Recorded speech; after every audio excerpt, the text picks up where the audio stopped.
They told you the Space Force was for satellite defense. They lied. We aren't patrolling for missiles. We are guarding a 1,000-mile-long sword floating in the shadow of Jupiter. We are stitching human DNA onto the corpses of dead gods, and something out there, something much bigger than the sun, is finally waking up. Listen closely. This may be the last transmission you ever hear. The grave of the morning star. The interior of Outpost 12 smelled of recycled oxygen, copper, and the unwashed sweat of terrified men. Lieutenant Colonel Elias Thorne floated in the center of the command module, his fingers hovering over a holographic interface that flickered with data from the Jovian orbit. Outside the reinforced quartz glass, the great red spot of Jupiter churned like an open wound, but Elias wasn't looking at the planet. He was looking at the Titan sword. The object was the impossibility. It measured 1,000 miles in length, a jagged shard of celestial alloy that seemed to swallow the light of the distant sun. It had once belonged to Cosmic Anomaly 1, the massive, multi-winged entity that the Space Force had found rotting in the silence of the void. To Elias, the sword didn't look like a weapon. It looked like a tombstone. "Colonel, the thruster pods are synced," a voice crackled over the comms. It was Specialist Sarah Vance, currently tethered to the exterior of the outpost. "But the feedback is getting worse. We lost another sensor array to the static."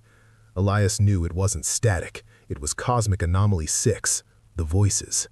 It had started the moment they entered Callisto's orbit.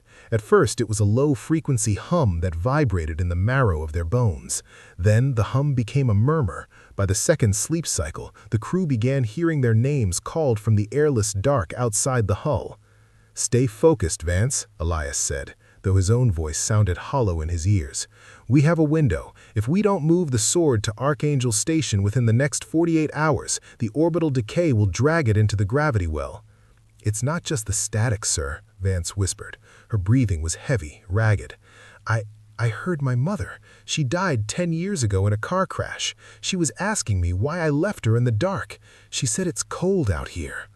Elias closed his eyes. He had heard his father earlier that morning, a man who had been buried in the dry soil of Kansas, now speaking through the vacuum of space, begging for a way back inside. This was the psychological toll of the ACT division, anti-cosmic threat. The government had funneled billions into the Space Force to keep these horrors a secret, but no amount of money could buy a man's sanity once the cosmic anomalies started whispering. He thought back to the records of Cosmic Anomaly 5, those 4 Russian cosmonauts. They were supposed to be heroes, but they had been found bloated to 50 meters in height, naked and immortal, drifting in a state of eternal agony. The Space Force hadn't rescued them. They had harvested them. The Lazarus Protocol was built on the DNA of those suffering men. Suddenly, a proximity alarm blared. "Colonel, something is manifesting," the systems officer yelled. Elias looked at the radar. A blip appeared, sudden and sharp. It wasn't an asteroid. It was Cosmic Anomaly 3, a World War II-era destroyer escort, the steel hull covered in screaming human faces fused into the metal. It drifted into view for a split second, its ghostly bridge lights flickering. One of the faces on the hull, a man with pained, wide eyes, stared directly into the outpost's camera. "Help us!" The lips moved in the silence of the screen. Then, as quickly as it appeared, it vanished. The bridge fell into a deathly silence. Elias felt a cold sweat prickling his neck. The destroyer was a warning. The anomalies were congregating. Something was coming that made even the ghosts of the Second World War unrestless. "Vance, get back inside, now!" Elias commanded. But it was too late. On the monitor, he watched as a small, scaly tentacle, black as oil, emerged from the shadow of the Titan sword. It didn't belong to the sword. It was a reach from Cosmic Anomaly 4, the living entity inhabiting Saturn, reaching across millions of miles of space through a fold in reality. The tentacle didn't crush Vance. It tapped on her visor. Then, using a dark, viscous fluid, it began to write on her faceplate. "Leave me alone." Elias initiated emergency thrust, but his hands froze. The voices in his head reached a crescendo. It wasn't his father anymore. It was his own voice, distorted and hateful, telling him to open the airlocks, telling him that the only way to stop the whispering was to join it. He saw his hand moving toward the manual override, the same way Lieutenant Phillips had done before he sent 20 men to their deaths. Elias bit his tongue until he tasted blood. The pain snapped the trance. He slammed his fist into the abort button, firing the maneuvering jets and pulling the outpost away from the tentacle's reach. "We're leaving," Elias gasped into the comms. "Abandon the sword. We're heading to Archangel." As the station began its burn, Elias looked back one last time. In the distance, near the orbit of Jupiter, he saw it, the reason for the Space Force, Cosmic Anomaly 2. It was a shadow that didn't just block the stars, it seemed to erase them. It was the thing that killed the Golden God, and now it was turning its gaze towards the small blue marble 300 million miles away. Archangel's Gambit. Archangel Station was less of a space station and more of a surgical reconstruction. It was built directly into the hollowed-out carcass of Cosmic Anomaly 1. As Elias's shuttle approached, he could see the massive golden wings, each 1,000 miles long, stretching out like the petals of a dead flower. This was the headquarters of the Lazarus Project. The goal was no longer research, it was survival. Elias stepped off the shuttle and was immediately met by a team of high-ranking ACT officials. The air here was heavy with the smell of ozone and something organic, the scent of the anomaly's decaying celestial flesh. "Colonel Thorne," a general greeted him, his face a mask of grim determination. "Report." "The sword retrieval was a failure, General. Anomaly 4 intervened, and Anomaly 2 is active. It's moving faster than our projections." The general led him to the observation deck. There, Elias saw the Graft. The Space Force had grown a massive, red, bloated human arm using the DNA from the immortal cosmonauts of Anomaly 5. It was being stitched onto the golden shell of Anomaly 1. Thousands of astronauts and EVAs were working like ants, attaching continuous acceleration drives to the shoulders of the dead god. "We aren't just defending Earth, Elias," the general said, looking out at the monstrosity they had built. "We are pilot testing a corpse.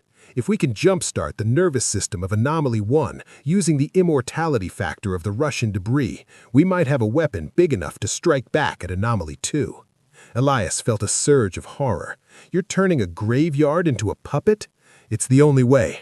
The nuclear-tipped missiles of Operation Hammer were useless. Conventional physics doesn't apply to these things. We need a cosmic deterrent." That night, Elias couldn't sleep. The voices at Archangel were louder than at the outpost. Thousands of eyes, the remnants of the anomaly's original form, were embedded in the walls of the corridors. Some were closed, but others followed him as he walked. "Elias." He stopped. The voice was coming from the Graft section. He walked toward the massive, red, bloated arm that was now successfully docked. There, floating in a tank of nutrient-rich fluid, was the pilot.